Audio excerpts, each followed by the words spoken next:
아니, 여기 있던 금반지들이 다 어디로 갔지? 설마 우리 며느리가 가져간 건 아니겠지? 시골집 보석함에서 금부치가 하나씩 사라지기 시작했다. 의심은 자연스럽게 며느리에게 향했고 가족 식탁 위엔 차가운 침묵만 흘렀다. 하지만 어느 새벽 문틈 사이로 진짜 범인의 얼굴이 드러난 순간 71세 어머니는 주저앉고 말았다. 기막힌 이야기 채널을 찾아주셔서 감사합니다. 구독과 좋아요를 누르면 오늘 하루 엄청난 행운이 당신을 찾아올 거예요. 이 이야기는 작가가 현실을 기반으로 한 상상력으로 반전과 감동 그리고 재미를 추가해 재구성 및 창작되었습니다. 경상북도 깊은 산골, 구불구불한 비포장 도로를 따라 올라가면 나오는 작은 마을. 그곳에 강말순이 운영하는 구멍가게가 있었어요. 가게 건물은 낡았지만 튼튼했고 2층에는 말순의 방이 자리 잡고 있었죠. 해질 무렵이면 방 안으로 서쪽 햇살이 비스듬히 들어와 오래된 나무 장롱을 따뜻하게 물들이곤 했어요. 말순은 올해 72. 평생을 절약하며 살아온 사람이었어요. 쌀 한 톨도 아껴 쓰고 전기 스위치는 반드시 끄고 다니는 그런 사람이었죠. 그런 말순에게 유일한 낙이 있다면 바로 장롱 속 금부치들을 꺼내보는 일이었어요. 금반지 3개, 금귀걸이 2쌍, 금목걸이 1개. 많지 않은 양이었지만 말순에게는 평생 모은 재산이자 자존심 같은 것들이었죠. 이것들은 내가 죽으면 도영이한테 물려줄 거야. 말순은 가끔 혼잣말을 하며 금부치를 부드러운 천으로 닦곤 했어요.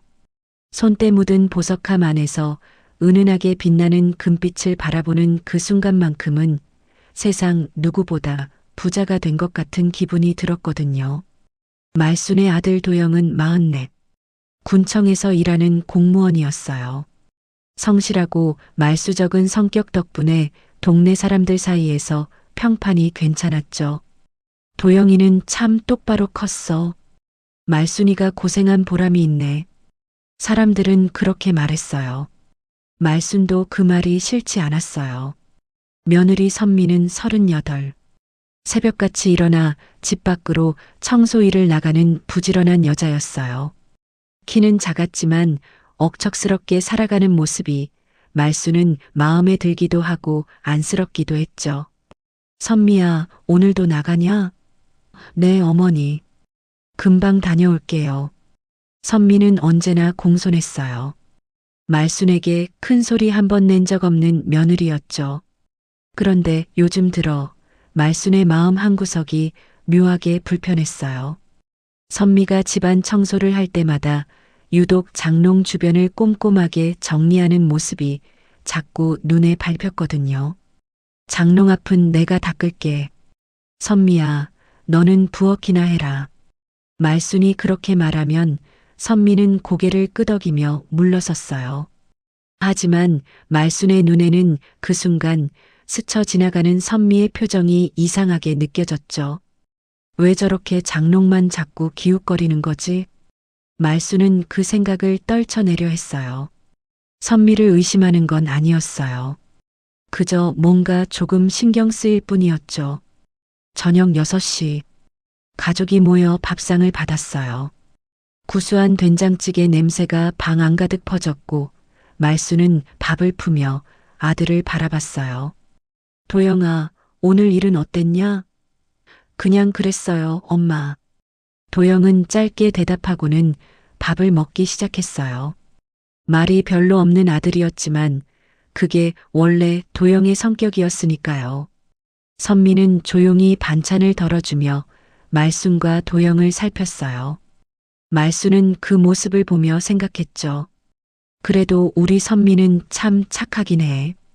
그렇게 평범한 저녁 식사가 끝났어요.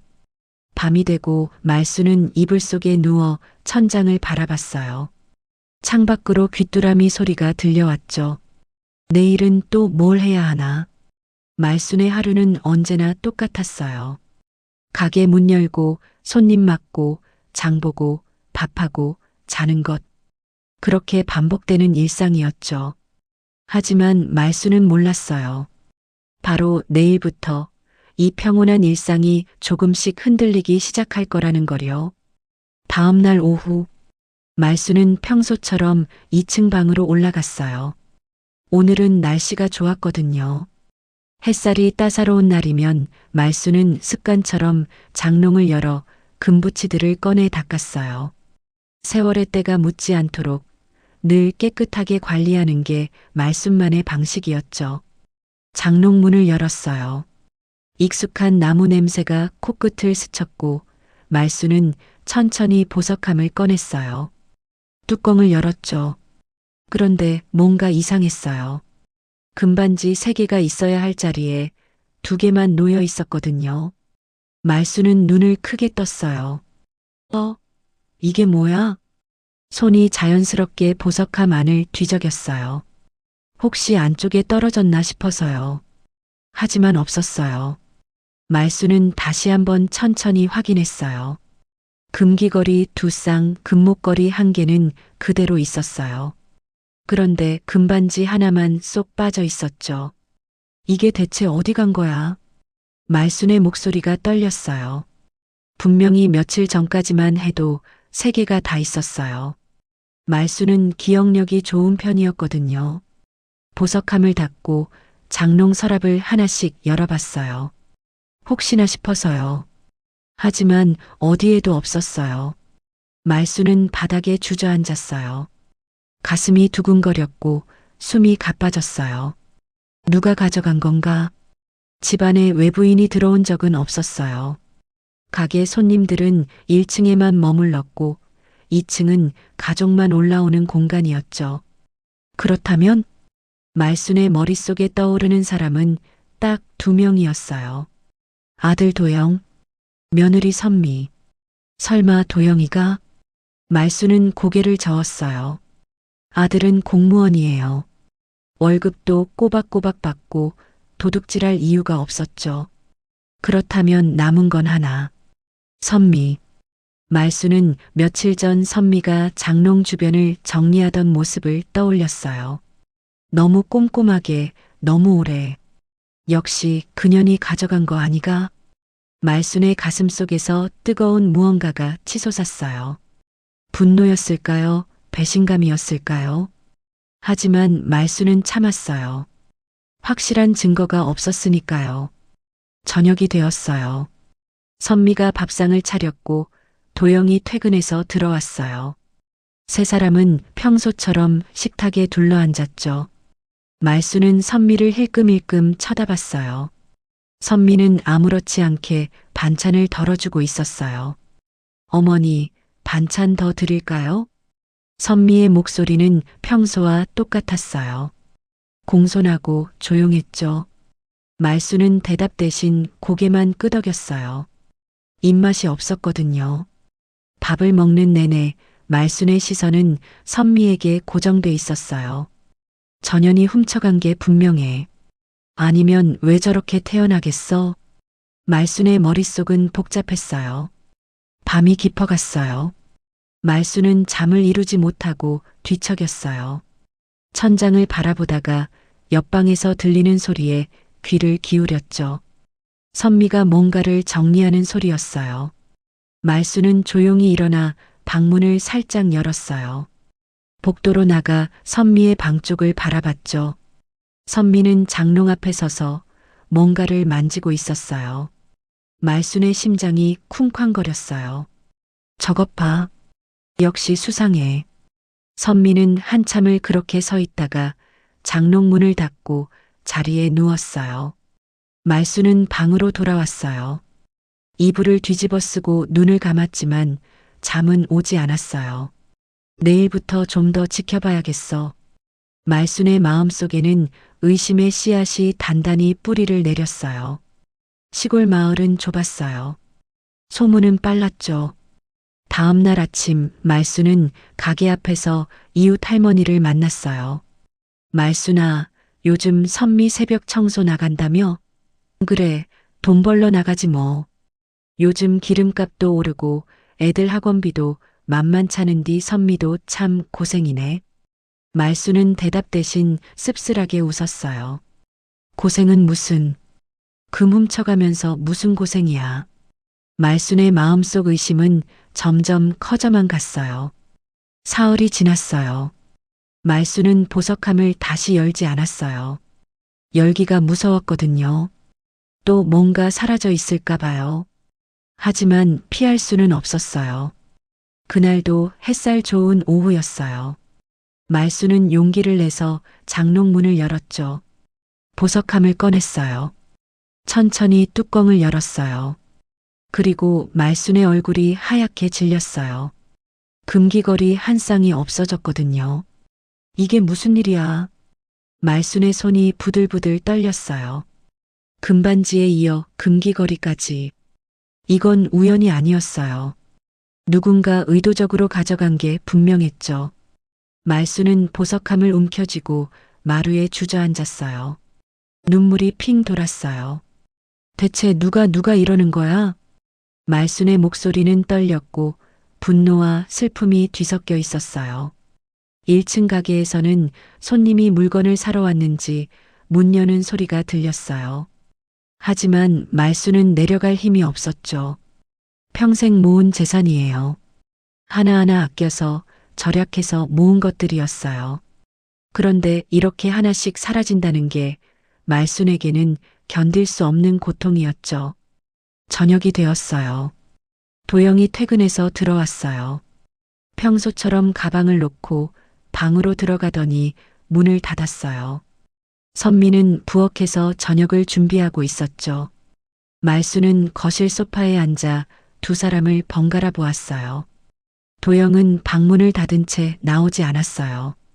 요즘 들어 유독 방에만 있는 시간이 길어졌죠. 도영이는 뭐 하는 거야? 왜 저렇게 방에만 박혀 있지? 말수는 의아했지만 아들에 대한 의심은 하지 않았어요. 도영은 착한 아들이었으니까요. 선미가 밥상을 들고 나왔어요. 어머니, 진지 드세요. 말수는 선미를 쏘아봤어요. 선미야. 네, 어머니. 너 요즘 장롱 쪽 자주 가더라? 선미의 얼굴이 굳었어요. 장롱이요? 아니에요, 어머니. 저는 청소할 때 잠깐 닦는 거 말고는 안 가요. 말수는 눈을 가늘게 떴어요. 그래, 내가 본 건데? 선미는 당황한 표정을 지었어요. 어머니, 정말 아니에요. 저는 어머니 물건 손도 안 댔어요. 선미의 목소리가 떨렸어요. 눈가에 눈물이 맺히기까지 했죠. 말수는 잠시 멈칫했어요. 우는 건 또 뭐야? 도둑년이 왜 울어? 하지만 선미의 눈물은 진짜처럼 보였어요. 억울해 보이기까지 했죠. 말수는 혼란스러웠어요. 도둑질한 사람이 저렇게 울 수가 있나? 그래도 말순의 의심은 쉽게 사라지지 않았어요. 논리보다는 느낌이 먼저였거든요. 나이 든 사람들은 그래요. 한번 박힌 의심은 쉽게 풀리지 않는 법이죠. 그래, 알았다. 밥이나 먹자. 말수는 짧게 말하고 숟가락을 들었어요. 선미는 고개를 숙인 채 밥을 먹었어요. 눈물을 훔치는 모습이 보였지만 말수는 외면했죠. 도영이 방에서 나왔어요.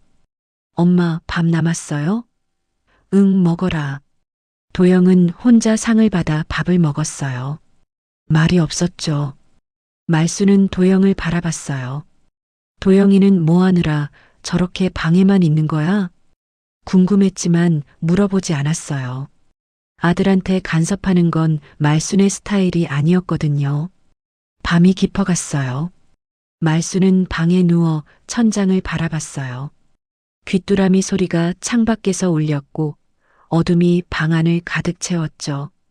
금반지 하나, 금귀걸이 한 쌍 다음은 뭐가 없어질까? 말순의 가슴 속에는 공포가 자리 잡았어요. 누군가 자기 재산을 조금씩 훔쳐가고 있다는 생각. 그것도 가족 중 한 명이라는 생각. 말수는 견딜 수가 없었어요. 내일부터 보석함을 다른 데로 옮겨야겠어. 말수는 결심했어요. 하지만 알고 있었죠. 문제는 보석함의 위치가 아니라는 걸요. 문제는 이 집 안에 있다는 거였어요. 그날 밤 말수는 잠들지 못했어요. 복도 너머 선미의 방에서 들리는 작은 소리에도 귀를 기울였죠. 혹시 또 뭔가를 훔치러 오는 건 아닌가 싶어서요. 말순의 의심은 이제 확신처럼 굳어지고 있었어요. 선미, 넌 대체 왜 이러는 거야? 이틀이 지났어요. 말수는 보석함을 장롱 깊숙한 곳으로 옮겼어요. 옷가지 사이에 숨기듯 넣어두었죠. 이제는 안 가져가겠지. 하지만 마음은 편치 않았어요. 숨긴다고 해결될 문제가 아니었거든요. 저녁 6시, 선미가 부엌에서 된장찌개를 끓이고 있었어요. 구수한 냄새가 집 안가득 퍼졌고 밥솥에서는 김이 모락모락 올라왔죠. 도영은 퇴근해서 방에 들어간 지 1시간째였어요. 문을 닫고 나오지 않았죠. 말수는 거실에 앉아 텔레비전을 켜놓고 있었지만 화면은 보이지 않았어요. 머릿속은 온통 금붙이 생각뿐이었거든요. 어머니, 진지 드세요. 선미가 밥상을 들고 나왔어요. 된장찌개, 김치, 나물 몇 가지가 소박하게 차려져 있었죠. 말수는 자리에 앉았어요. 선미도 맞은편에 앉았고요. 도영의 방문이 열렸어요. 도영이 나와 식탁에 앉았죠. 밥 먹어라. 말순이 짧게 말했어요. 세 사람은 조용히 숟가락을 들었어요. 하지만 공기가 달랐어요. 며칠 전까지만 해도 평범했던 저녁 식사. 이제는 무겁고 차가운 기운이 식탁 위를 감싸고 있었죠. 말수는 밥을 먹으면서도 계속 선미를 쳐다봤어요. 선미는 고개를 숙인 채 반찬만 집어먹고 있었죠. 저렇게 태어날 수가 있나? 남의 금 훔쳐놓고? 말순의 가슴 속에서 뜨거운 무언가가 치밀어 올랐어요. 참을 수가 없었어요. 선미야. 말순이 불쑥 말을 꺼냈어요. 선미가 고개를 들었어요. 네, 어머니. 너 요즘 장롱은 왜 그렇게 들락날락하냐? 선미의 얼굴이 굳었어요. 어머니, 저 장롱 안 가요. 말수는 코웃음을 쳤어요. 내가 눈으로 똑똑히 봤는데 안 갔다고? 선미의 목소리가 떨렸어요. 정말 아니에요, 어머니. 저는 청소할 때 겉만 닦았어요. 안은 손도 안 댔어요. 그럼 내가 거짓말한다는 거냐? 말순의 목소리가 높아졌어요. 도영이 숟가락을 내려놓았어요. 엄마, 왜 그러세요? 너는 가만히 있어. 말수는 도영을 향해 손을 저었어요. 선미의 눈가에 눈물이 맺혔어요. 어머니, 저 정말 어머니 물건은 손도 안 댔어요.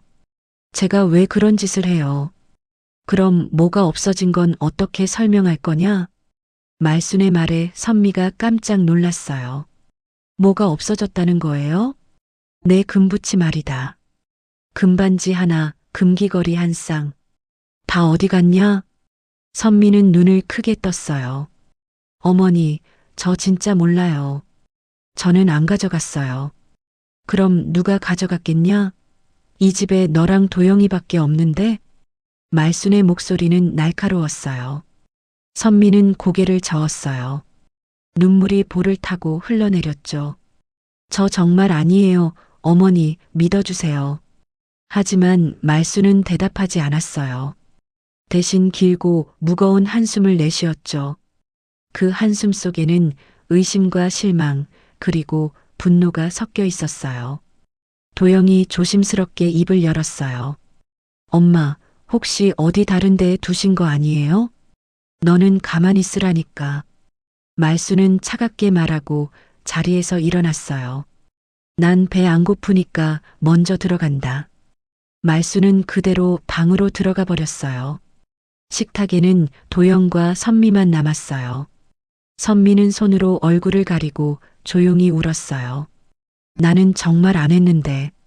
도영은 아무 말도 하지 못했어요. 그저 밥그릇만 바라보고 있었죠. 밤이 깊어갔어요. 말수는 방 안에서 이불을 뒤집어 쓰고 누워 있었어요.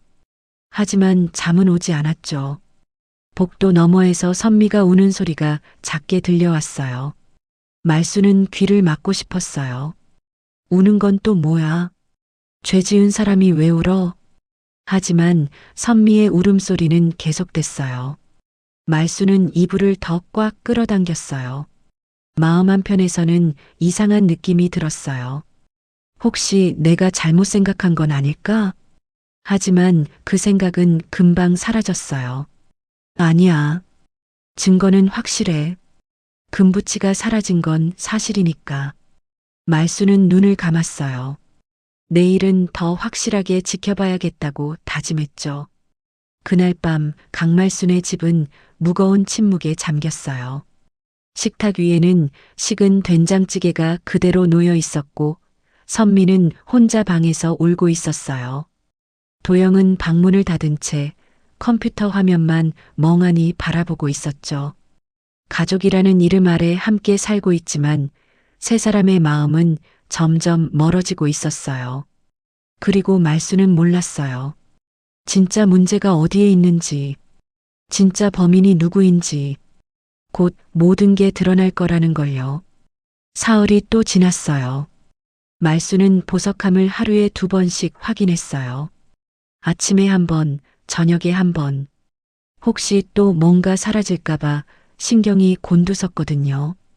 그런데 그날 오후, 말순이 보석함을 열었을 때 또다시 충격적인 일이 벌어졌어요.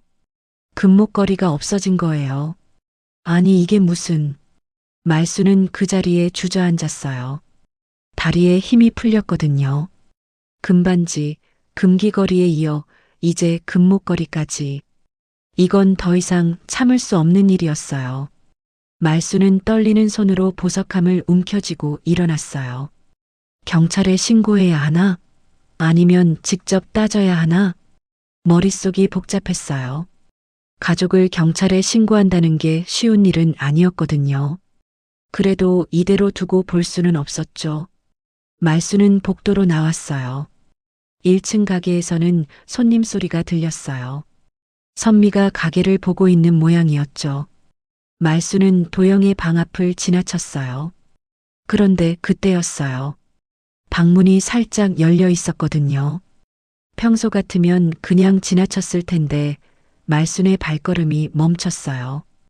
틈 사이로 뭔가 보였거든요. 말순은 조심스럽게 문틈으로 안을 들여다봤어요. 도영이 책상 앞에 앉아 있었어요. 컴퓨터 화면을 보고 있었죠.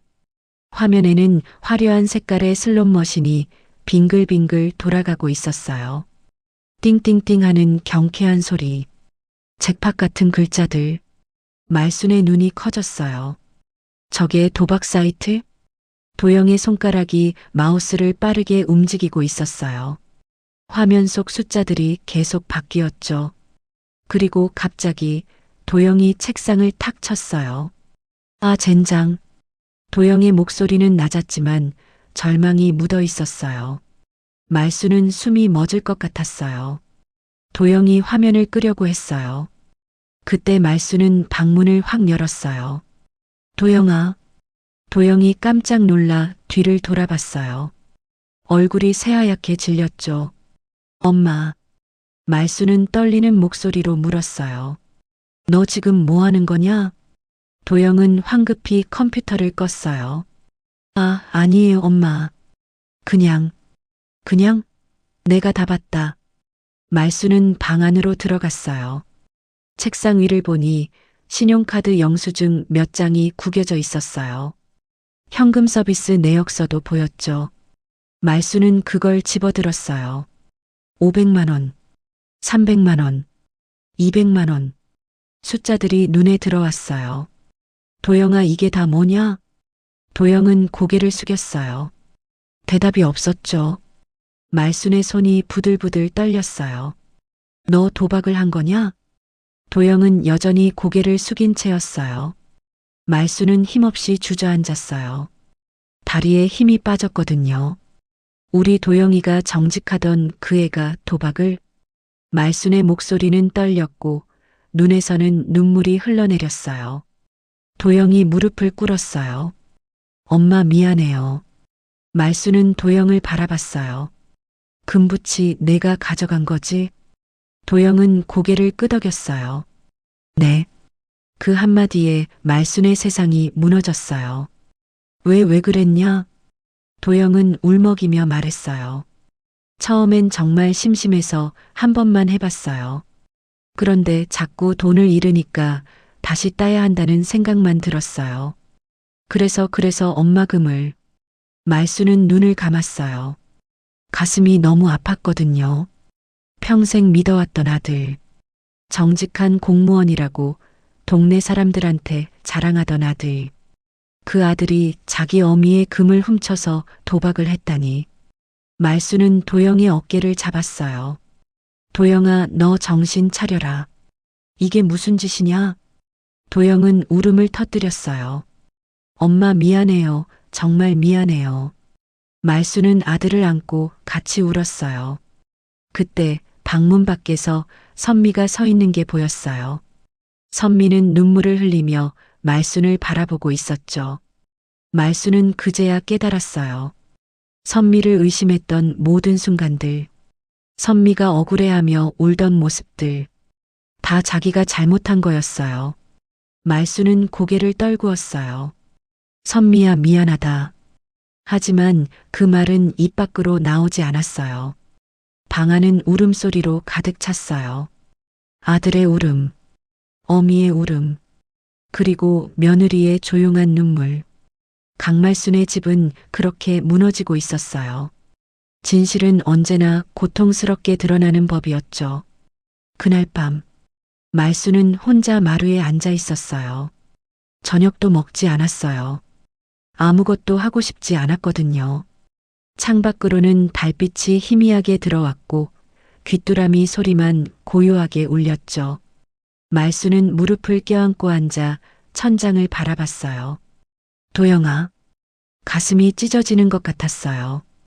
평생을 그렇게 키웠는데 먹을 게 없어도 아들 먼저 먹이고 입을 게 없어도 아들 먼저 입혔어요.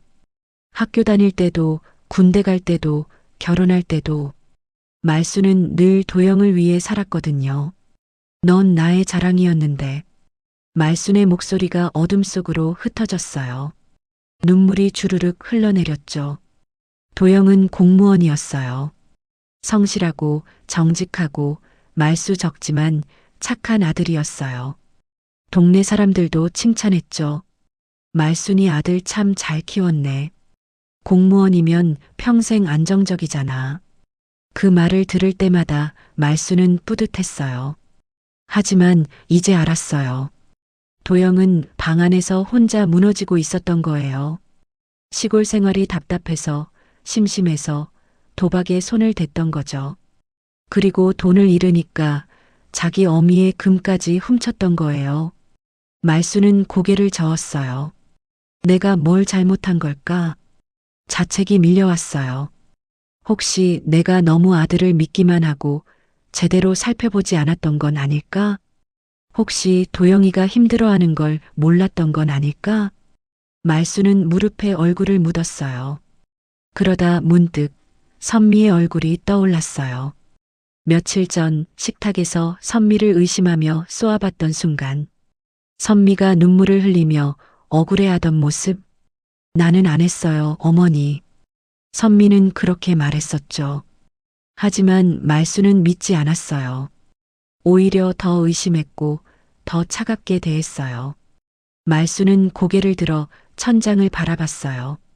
선미야, 넌 정말 아무 잘못도 없었는데. 선미는 금을 훔친 게 아니었어요. 오히려 지키려고 했던 거였죠. 말수는 이제야 떠올렸어요. 선미가 장롱 주변을 자주 정리했던 이유. 보석함을 확인하듯 장롱 문을 열었던 이유. 그건 금을 훔치려는 게 아니라 금이 더 사라지지 않도록 지키려 했던 거였어요. 혹시나 도영이가 또 가져갈까봐. 선미는 알고 있었던 거예요. 남편이 도박을 하고 있다는 걸. 하지만 시어머니한테 말할 수 없었던 거죠. 남편을 고자질하는 것처럼 보일까봐.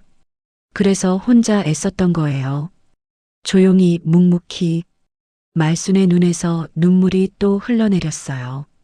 선미야, 미안하다. 말순은 작게 중얼거렸어요. 새벽 청소 일을 나가면서도 집안일 하면서도 늘 조용히 웃었던 며느리. 그 며느리를 도둑 취급했던 자신이 너무 부끄러웠어요. 말순은 마루 바닥에 손을 짚고 일어났어요. 관절이 삐걱거렸지만 참았어요. 방으로 들어가 이불 속에 누웠어요. 천장을 바라보니 어릴 적 도영의 얼굴이 떠올랐어요. 해맑게 웃으며 엄마 하고 달려오던 도영. 초등학교 운동회 때 1등하고 와서 자랑하던 도영. 공무원 시험 붙었다고 전화하던 날 기쁨에 겨워 울던 도영. 그 아들이 이제 도박 중독에 빠져 무너지고 있었어요. 말수는 결심했어요. 이대로 둘 수 없어. 외면하지 않겠다고. 문제를 정면으로 마주하겠다고. 도영을 다시 일으켜 세우겠다고. 그리고 선미한테도 제대로 사과하겠다고. 말수는 눈을 감았어요. 눈물은 계속 흘렀지만 마음은 조금씩 단단해지고 있었어요. 이 가족을 지켜야 한다는 책임감. 그건 어미로서, 시어머니로서 말순이 져야 할 짐이었어요. 밤은 깊어갔고 말순은 그렇게 긴 밤을 보냈어요. 내일부터 무엇을 해야 할지, 어떻게 아들을 도와야 할지 머릿속으로 계속 생각했죠. 금부치는 이미 사라졌어요. 하지만 더 중요한 건 가족이었어요. 말수는 그걸 이제야 깨달았어요. 다음 날 새벽, 말수는 잠을 제대로 자지 못했어요. 하지만 눈을 뜨자마자 일어났죠. 해야 할 일이 있었거든요. 말수는 세수를 하고 머리를 빗었어요. 거울 속 자기 얼굴을 보니 하룻밤 사이 더 늙어 보였어요. 그래도 해야지. 말수는 방문을 열고 거실로 나왔어요. 도영의 방불은 꺼져 있었어요. 아마 밤새 잠도 못 잤을 거예요. 말수는 도영의 방문 앞에 섰어요. 그리고 조용히 노크했죠. 도영아, 나와라. 안에서 움직이는 소리가 들렸어요. 잠시 후 방문이 열렸어요. 도영이 나왔죠. 얼굴은 퉁퉁 부어 있었고 눈은 충혈돼 있었어요. 엄마. 말수는 거실 소파를 가리켰어요. 앉아라. 도영은 고개를 숙인 채 소파에 앉았어요. 말순도 맞은편에 앉았죠. 새벽의 고요한 공기가 두 사람 사이를 채웠어요. 말수는 도영을 똑바로 바라봤어요. 도영아. 네, 엄마. 내가 한 짓, 이제 다 알아버렸다. 도영은 고개를 더 숙였어요. 말순의 목소리는 떨렸지만 단호했어요. 언제부터였냐?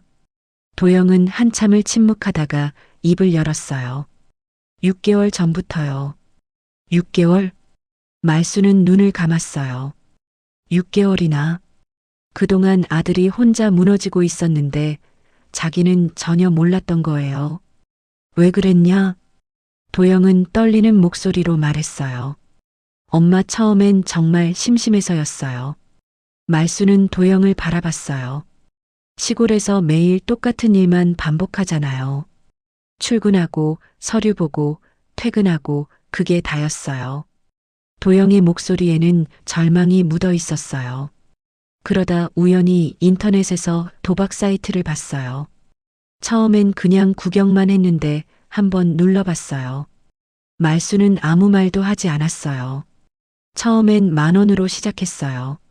그런데 땄어요. 50,000원이 됐어요. 도영의 손이 떨렸어요. 그게 시작이었어요.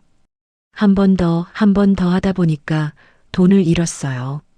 많이 잃었어요. 얼마나 잃었냐? 말순의 질문에 도영은 고개를 들지 못했어요. 2천만 원쯤요. 말순은 숨이 턱 막혔어요. 2천만 원? 내 신용카드 현금 서비스하고 대출받고 그렇게. 도영의 목소리는 점점 작아졌어요. 그래서 엄마 금을 가져간 거냐? 도영은 고개를 끄덕였어요. 눈물이 뚝뚝 떨어졌죠. 엄마, 미안해요. 정말 정말 미안해요. 말수는 한숨을 길게 내쉬었어요. 그때 뒤에서 조용한 목소리가 들렸어요. 어머니, 선미였어요. 선미는 조심스럽게 거실로 들어왔어요. 눈가가 빨갛게 부어 있었죠. 말수는 선미를 바라봤어요. 선미는 말순 앞에 무릎을 꿇고 앉았어요. 어머니, 저도 알고 있었어요. 말순의 눈이 커졌어요. 알고 있었다고? 선미는 고개를 끄덕였어요. 석 달 전쯤 우연히 알게 됐어요. 남편이 밤마다 컴퓨터 앞에 앉아 있는 게 이상해서 몰래 봤어요. 선미의 목소리가 떨렸어요. 도박 사이트였어요. 처음엔 믿을 수가 없었어요. 그걸 왜 나한테 말 안 했냐? 선미는 눈물을 흘렸어요. 어떻게 말해요? 시어머니한테 남편이 도박한다고 고자질하는 것처럼 보일까봐, 그리고 남편이 정신 차릴 거라고 믿었어요. 선미는 고개를 숙였어요. 그래서 제가 금을 자꾸 확인한 거예요. 혹시나 또 가져갈까봐 막으려고요. 말수는 가슴이 찢어지는 것 같았어요. 선미는 잘못이 없었어요. 오히려 이 집을 지키려고 애쓰고 있었던 거예요. 말수는 선미의 손을 잡았어요. 선미야, 어머니, 내가 잘못했다. 너를 의심해서 정말 미안하다. 선미는 고개를 저었어요. 아니에요, 어머니. 제가 진작 말씀드렸어야 했어요. 두 사람은 서로의 손을 꼭 잡았어요. 도영은 그 모습을 보며 더 크게 울었어요. 엄마 선미야, 미안해. 말수는 도영을 바라봤어요. 도영아, 이제 그만하자. 이 길은 끝이 없다. 도영은 고개를 끄덕였어요. 네, 엄마 끊을게요. 정말 끊을게요. 말수는 단호하게 말했어요. 말만으론 안 된다. 내일 상담센터 찾아갈 거다. 너 혼자 끊을 수 있는 게 아니야. 도영은 고개를 숙였어요. 알겠습니다, 엄마. 거실은 조용했어요. 하지만 그 침묵 속에는 희망이 있었어요. 진실이 드러났고 가족이 함께 문제를 마주하기로 했으니까요. 말수는 두 사람을 바라봤어요. 이제부터 다시 시작이다. 일주일이 지났어요. 도영은 시내에 있는 도박 중독 상담센터에 다니기 시작했어요. 처음엔 힘들어했죠. 엄마, 꼭 가야 해요? 하지만 말수는 단호했어요. 가야 한다. 이건 내 인생이 걸린 문제다. 도영은 고개를 끄덕이고 상담센터로 향했어요. 일주일에 3번. 화요일, 목요일, 토요일. 도영은 빠짐없이 상담을 받았고 조금씩 변해가기 시작했어요. 얼굴에 생기가 돌았고 말도 조금씩 늘었죠. 어느 날 저녁 도영이 말했어요. 엄마, 상담 선생님이 그러는데요. 제가 도박을 한 이유 중 하나가 외로움이었대요. 말수는 도영을 바라봤어요. 외로움? 네. 시골에서 친구도 없고 취미도 없고 그러다 보니 도박이 유일한 탈출구가 됐던 거래요. 말수는 가슴이 아팠어요. 내가 아들을 제대로 봐주지 못했구나. 하지만 이제라도 알게 된 게 다행이었어요. 도영은 이제 상담센터에서 만난 사람들과 등산 모임을 시작했어요. 주말마다 산에 올랐고 땀 흘리며 웃었죠. 말수는 그 모습을 보며 조금씩 안심했어요.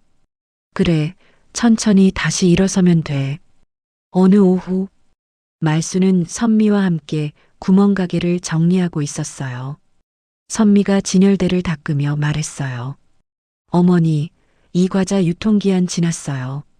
그래, 버려라. 두 사람은 나란히 앉아 가게를 정리했어요. 예전 같았으면 서먹했을 텐데 이제는 편안했어요. 말수는 선미를 바라봤어요. 선미야, 내 어머니. 내가 너한테 큰 상처를 줬지? 선미는 고개를 저었어요. 아니에요, 어머니. 다 지나간 일이에요. 아니다. 나는 너를 의심했고 차갑게 대했어. 그건 사실이야. 말수는 선미의 손을 잡았어요. 정말 미안하다. 그리고 고맙다. 선미의 눈에 눈물이 맺혔어요. 어머니, 너는 이 집을 지키려고 애썼어. 혼자서 얼마나 힘들었겠냐. 선미는 눈물을 흘렸어요. 말순도 눈시울이 붉어졌죠. 앞으로는 우리 셋이 힘을 합쳐서 이 집을 지켜나가자. 알았지? 선미는 고개를 끄덕였어요. 네, 어머니. 두 사람은 서로를 꼭 껴안았어요. 그날 저녁, 세 사람은 오랜만에 함께 식탁에 앉았어요.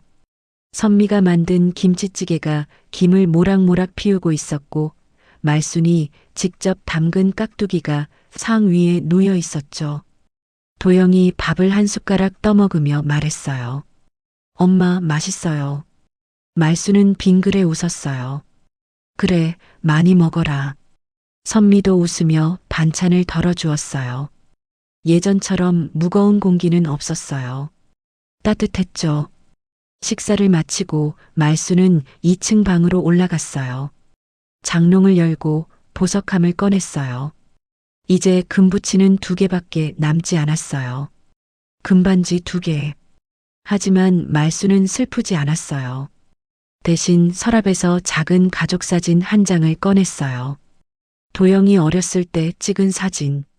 말순과 도영, 그리고 며느리 선미가 함께 웃고 있는 사진이었죠.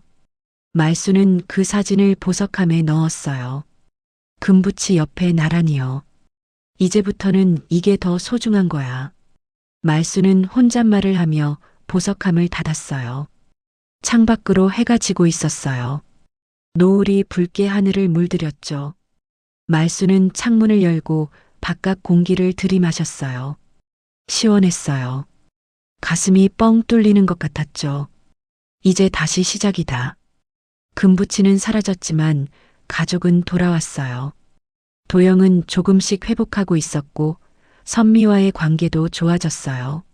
무엇보다 말수는 깨달았어요. 진짜 소중한 건 금이 아니라 사람이라는 걸요. 며칠 후 도영은 상담 선생님과 함께 빚 정리 계획을 세웠어요. 2천만 원이라는 큰 빚이었지만 천천히 갚아나가기로 했죠. 선미는 청소 일을 계속하면서도 집에서는 늘 밝게 웃었어요. 말수는 가게를 운영하며 가끔 도영과 선미를 바라봤어요. 우리는 괜찮을 거야. 그렇게 믿었어요. 어느 저녁 세 사람은 마루에 나란히 앉아 하늘을 바라봤어요. 별이 총총히 빛나고 있었죠. 도영이 말했어요. 엄마, 저 별 보이세요? 응.